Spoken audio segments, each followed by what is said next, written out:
Amabilia and her children live in Guatemala, but their hearts are in the United States. The single mother has spent half her life in the U.S. Her 2 children were born and raised there. But 4 years ago, she was caught being in the country illegally and deported. Now, she says, the race is on for her to try to return. We want to travel before Donald Trump becomes president, because if he gets in, the trip north will become very difficult. My family and friends in the U.S. tell me he will ruin things for us. U.S. presidential candidate Donald Trump's promise to stop the flow of illegal immigration has many Latinos worried. In particular, his proposal to build a border wall between the U.S. and Mexico has stirred emotions.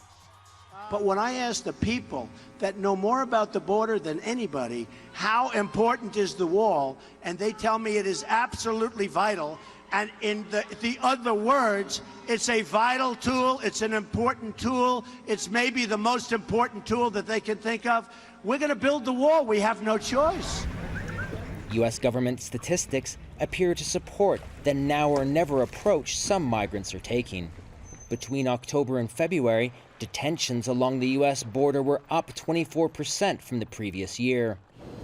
Guatemalan migration authorities fear this trend will grow, driven by people smugglers who are now using Donald Trump's anti-immigrant rhetoric to drive up business. The coyotes, the guides, they're spreading this rumor that if you want to go north, you need to do it now before the government changes. Because if Donald Trump wins the U.S. presidency, you definitely won't be able to enter illegally. Back in her one-room house, Amabilia hopes to leave for the United States in the coming months. She says she would like to give Trump a personal message.